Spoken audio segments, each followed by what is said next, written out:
Hi friends, ഞാനിന്ന് നിങ്ങളുമായിട്ട് share ചെയ്യാൻ പോകുന്നത് എല്ലാവർക്കും വളരെ യൂസ്ഫുള്ളായ നല്ല അടിപൊളി ടിപ്സുകളുമായിട്ടാണ്. അപ്പോൾ വീഡിയോ സ്കിപ്പ് ചെയ്യാതെ കണ്ടാൽ മാത്രമേ മനസ്സിലാവുകയുള്ളൂ. അതേപോലെ തന്നെ എൻ്റെ ഈ ചാനൽ സബ്സ്ക്രൈബ് ചെയ്യാതെ കാണുന്ന കൂട്ടുകാരുണ്ടെങ്കിൽ പ്ലീസ് ഒന്ന് സബ്സ്ക്രൈബ് ചെയ്ത് സപ്പോർട്ട് ചെയ്യാനും കൂടി മറക്കരുത്. അപ്പോൾ നമുക്ക് ഫസ്റ്റ് ടിപ്പിലോട്ട് കിടക്കാം. ഫസ്റ്റ് ടിപ്പ്, നമ്മൾ ഈ ചൂലുണ്ടല്ലോ, ഈ ചൂല് ഏത് ചൂലാണേലും വേണ്ടിയില്ല, ഇതേപോലെ ഒരു നിരപ്പുള്ള ചൂലിനകത്തോട്ട് നമുക്ക് ഇതേപോലെ സെല്ലോ ടേപ്പ് ഉണ്ടെങ്കിൽ ഒട്ടിച്ചു കൊടുക്കാം. ഇതിപ്പോൾ ഒരുപാട് പൊടിയുണ്ടെങ്കിൽ 2 ലെയർ വേണമെങ്കിൽ ഒട്ടിച്ചു കൊടുക്കാം. അതിൻ്റെ താഴ്ഭാഗത്തായിട്ട് ഒരെണ്ണവും കൂടെ ഇതേപോലെ കീറി ഒട്ടിച്ചു കൊടുക്കാം. ഇതിപ്പോൾ ഞാൻ ഒന്ന് മാത്രമേ ഒട്ടിച്ചു കൊടുക്കുന്നുള്ളൂ.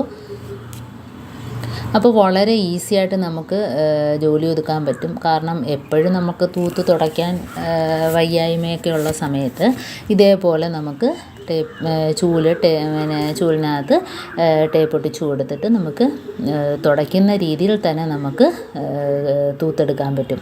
കാരണം മണ്ണാണേലും മുടിയാണേലും ചിലന്തിവലയാണേലും എല്ലാം നമുക്ക് ഫ്രിഡ്ജിൻ്റെ അടിയിലൊക്കെ ഇതേപോലെ എളുപ്പത്തിൽ തന്നെ നമുക്ക് അതിനകത്തു നിന്നുള്ള മുടി ഇതൊന്നും അതിൻ്റെ അടിയിൽ കയറിയിരിക്കും. കാരണം ഫാനൊക്കെ ഇടുമ്പോഴത്തേനും നമ്മൾ ഫ്രിഡ്ജിൻ്റെ അടിയിലൊക്കെ ആയിരിക്കും മുടിയും അതേപോലെ തന്നെ ചവറുകളെല്ലാം പറന്ന് അലമാരയുടെ അടിയിലൊക്കെ കയറിയിരിക്കുന്നത്. അപ്പോൾ ഇതേപോലെ നമുക്ക് ഈ ഒരു ടേപ്പ് ഉപയോഗിച്ച് നമുക്കെല്ലാം തുടച്ചണക്കെ നമുക്ക് എടുക്കാൻ പറ്റും. അതേപോലെ കട്ടിൻ്റെ അടിയിലുള്ള വലയൊക്കെ പിടിച്ചിട്ടുണ്ടെങ്കിൽ അതും ഈസി ആയിട്ട് തന്നെ നമുക്ക് ഇതേപോലെ അതിനകത്ത് പറ്റിയിരിക്കും. അലമാരയുടെ അടിയിൽ, അതേപോലെ ഫ്രിഡ്ജിൻ്റെ അടിയിൽ, സ്റ്റാൻഡിൻ്റെയൊക്കെ അടിയിലുണ്ടെങ്കിൽ ഇതേപോലെ നമുക്ക് വളരെ ഈസി ആയിട്ട് അതിനകത്ത് കയറി പിടിച്ചോളും. അപ്പോൾ അതേപോലെ തന്നെ ജനലിൻ്റെ വലയൊക്കെ ഉണ്ടെങ്കിൽ, വലയൊക്കെ പിടിച്ചിട്ടുണ്ടെങ്കിൽ അതും വളരെ ഈസി ആയിട്ട് തന്നെ ചിലന്തി വല എല്ലാം പോയി കിട്ടും. അലമാരയുടെ പുറത്താണേലും അതേപോലെ സ്ലാബിൻ്റെ മുകളിലാണേലും എല്ലാം ഈ ഒരു ചൂല് വെച്ച് നമ്മളിങ്ങനെ ആക്കി കൊടുത്താൽ മതി. അപ്പോൾ എത്രമാത്രം അഴുക്കുണ്ടോ അതനുസരിച്ച് നമുക്ക് ആ ടേപ്പ് ഒലിച്ച് കളഞ്ഞിട്ട് അടുത്ത ടേപ്പ് ഒട്ടിക്കാൻ പറ്റും. അതേപോലെ AC ഒക്കെ പുറം ഭാഗത്തൊക്കെ മുകൾ ഭാഗത്തൊക്കെ നമുക്ക് ഇതേപോലെ തൂത്തെടുക്കാനൊക്കെ പാടായിരിക്കും. അപ്പോൾ ഇതേപോലെ ഒന്ന് ചെയ്തു കൊടുത്താൽ മതി. എല്ലാ പൊടിയും അതിനകത്തോട്ട് കയറിപ്പറ്റും. അതേപോലെ തന്നെ നമുക്ക് വളരെ ഈസി ആയിട്ട് തന്നെ നമുക്ക് തുടച്ചണക്ക് നമുക്ക് ഇതേപോലെ തൂത്തെടുക്കാൻ പറ്റും. ഇതേപോലെ ഒന്ന് ആക്കി കൊടുത്താൽ മതി. കണ്ടോ, എല്ലാം അതിനകത്ത് കയറി പറ്റും. ഇനി നമുക്ക് ഇത് തൊലിച്ച് കളഞ്ഞിട്ട് ഇനിയും ഇതേപോലെ പൊടിയുണ്ടെങ്കിൽ ഒട്ടിച്ചു കൊടുക്കാം. കണ്ടോ, എല്ലാം അതിനകത്ത് മുടിയും അഴുക്കും നാരും പൊടിയും എല്ലാം അതിനകത്തുണ്ട്. അപ്പോൾ നമ്മുടെ കട്ടിൻ്റെ അടിയിലാണെങ്കിലും അലമാരയുടെ അടിയിൽ, ഫ്രിഡ്ജിൻ്റെ അടിയിലൊക്കെ ഇങ്ങനെ ചെയ്യാം. അടുത്ത ടിപ്പെന്ന് പറഞ്ഞാൽ നമ്മൾ ഇതേപോലെ ഉപയോഗിച്ചിട്ട് മാറ്റിയിടുന്ന കത്രിക തുരുമ്പിക്കുകയാണെങ്കിൽ അതിൻ്റെ മൂർച്ച പോകും. അപ്പോൾ ഇതേപോലെ മുട്ടുസൂചി ഉണ്ടെങ്കിൽ ഇങ്ങനെ ഒന്ന് ആക്കി കൊടുക്കുക. എന്നിട്ട് അതിൻ്റെ ഇടയ്ക്ക് കത്രിക ഒന്ന് പ്രസ് ചെയ്ത് കൊടുക്കുക ഇടയ്ക്കിടയ്ക്ക്. അപ്പം നല്ല മൂർച്ച കൂട്ടും. ഉണ്ടോ, ഈ ഒരു മുട്ടുസൂചി മാത്രം മതി. വളരെ ഈസി ആയിട്ട് തന്നെ നമുക്ക് കത്രിക മൂർച്ച കൂട്ടാൻ പറ്റും. ഞാനിന്ന് ഒരു കഷ്ണം തുണി മുറിച്ച് കാണിക്കാം. ഉണ്ടോ, തൊട്ടുടനെ തന്നെ കീറി വരുന്നുണ്ടോ. അപ്പോൾ ഉപയോഗിച്ചിട്ട് മാറ്റിയിടുന്ന കത്രിക ഇതേപോലെ അങ്ങ് ചെയ്ത് നോക്കുക. അടുത്ത ടിപ്പിലോട്ട് കിടക്കാം. അപ്പോൾ ഗ്ലൗസ് നമ്മൾ കയ്യിലൊക്കെ ഇടുമ്പം ചില സമയത്ത് ഭയങ്കര ടൈറ്റായിട്ട് തോന്നും.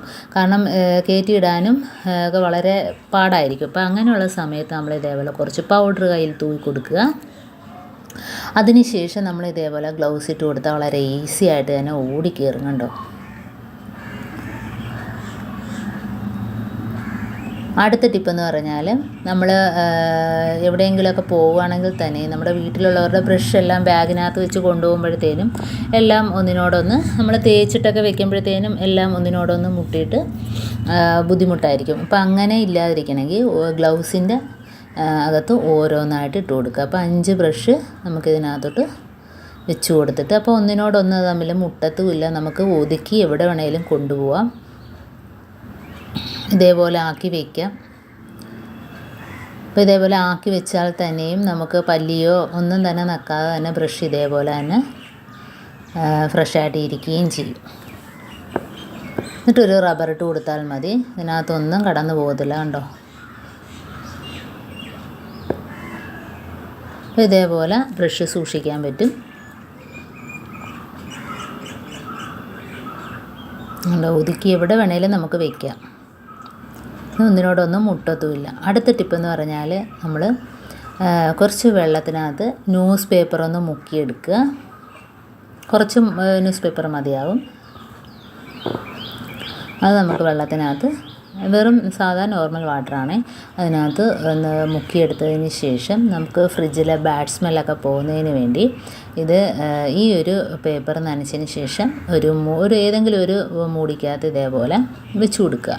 എന്നിട്ട് നമുക്ക് ഫ്രിഡ്ജിനകത്ത് വെച്ച് കൊടുക്കുക. അപ്പോൾ അതിനകത്തുള്ള ആ സ്മെല്ല് എന്തെല്ലാം നമ്മൾ ഫ്രിഡ്ജിനകത്ത് എന്തെല്ലാം സാധനങ്ങൾ വെക്കുന്നതാണ്, ആ സ്മെല്ലുകളെല്ലാം ഇതങ്ങ് വലിച്ചെടുക്കും. അപ്പോൾ ഈ ഒരു പേപ്പറിൻ്റെ സ്മെല്ല് കാരണം മറ്റേ സ്മെല്ലുകളൊന്നും നമുക്കറിയാൻ പറ്റത്തില്ല. മറ്റേ സ്മെല്ലുകളെല്ലാം നമുക്ക് മാറിക്കിട്ടുകയും ചെയ്യും. ഇതേപോലെ നമുക്ക് ഫ്രീസറിൽ വേണേലും മീൻ ഇറച്ചിയൊക്കെ ഉണ്ടെങ്കിൽ അവിടെയും ഇതേപോലെ വെച്ച് കൊടുക്കാം. അപ്പോൾ ഫ്രിഡ്ജിനകത്ത് തുറക്കുമ്പോഴുള്ള ആ ഒരു സ്മെല്ല് നമുക്ക് കാണത്തില്ല ഇത് വെച്ച് കൊടുത്തു കഴിഞ്ഞാൽ. അടുത്ത ടിപ്പിലോട്ട് കിടക്കാം. അപ്പോൾ നമ്മൾ ഇതേപോലെ ഒരു വാഷ് ബേസിൻ്റെ കുറച്ച് വെള്ളം എടുക്കുക. എന്നിട്ട് സ്വല്പം വിനാഗിരി ഒഴിച്ച് കൊടുക്കുക.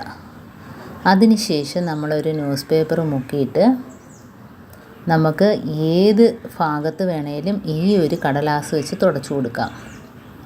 ഈ ഒരു പേപ്പർ കഷ്ണം മുക്കിയിട്ട് നമുക്ക് ഗ്ലാസിൻ്റെ ഏത് ഭാഗത്ത് വേണേലും, അലമാരയാണേലും അതേപോലെ തന്നെ നമ്മുടെ കണ്ണാടി, ചെറിയ കണ്ണാടിയാണേലും അതേപോലെ മുഖം നോക്കുന്ന കണ്ണാടിയാണേലും അതേപോലെ നമ്മുടെ ഡൈനിങ് ടേബിൾ ഗ്ലാസ് ആണെങ്കിൽ അതേപോലെ തന്നെ ഗ്ലാസിൻ്റെ ഗ്യാസ് അടുപ്പ്. അപ്പോൾ ഏതെല്ലാം ഗ്ലാസിൻ്റെ ഭാഗത്ത് നമുക്ക് ഇതേപോലെ എല്ലാം തുടച്ചു കൊടുക്കുമ്പോൾ ആ കരിമ്പുള്ളിയും പാടുമൊക്കെ മാറിയിട്ട് നല്ല രീതിയിൽ തന്നെ നമുക്ക് കണ്ടോ നല്ല ഗ്ലേസിങ് ആയിരിക്കും കണ്ണാടിക്കൊക്കെ, കണ്ടോ. അപ്പോൾ ഇതേപോലെ തന്നെ നമ്മുടെ ജനലിൻ്റെ ഗ്ലാസ്സിനകത്തും തുടച്ചെടുക്കാം. അപ്പം ഒരു കണ്ണാടിയൊക്കെ കുറേ നാളാകുമ്പോഴത്തേനും അതേപോലെ ഷോക്കേഴ്സിൻ്റെ ആണെങ്കിലും ഒരുമാതിരി കരിമ്പുള്ളി പിടിച്ച കണക്ക് പാടായിരിക്കും. അപ്പോൾ അത് പോകുന്നതിന് വേണ്ടി നമ്മൾ കുറച്ച് വിനാഗിരിയും ഒഴിച്ചിട്ട് വെള്ളത്തിനകത്ത് ഇതേപോലെ ന്യൂസ് പേപ്പർ മുക്കിയിട്ട് തുടച്ചാൽ മതി. ഇതിനകത്ത് വേറൊരു സൊല്യൂഷനും വേണ്ട. അപ്പം ഇതെല്ലാം നല്ല പളാന്ന് വെട്ടിത്തിളങ്ങും ഗ്ലാസ്സുകളൊക്കെ. അപ്പോൾ ഇതേപോലെ ഇപ്പോൾ ഡൈനിങ് ടേബിളാണ് ഞാൻ തുടച്ചെടുക്കുന്നത്. ഇനി നമുക്ക് ജനലിൻ്റെയൊക്കെ ഗ്ലാസ് തുടച്ചെടുക്കുക. അപ്പോൾ തുടയ്ക്കുമ്പം തന്നെ ആ വ്യത്യാസം നമുക്കറിയാൻ പറ്റും. സൂക്ഷിച്ച് നോക്കുക, കണ്ടോ നല്ലൊരു ഗ്ലേസിങ് ആണ് ആ തുടച്ച ഭാഗത്ത് കിട്ടുന്നത്.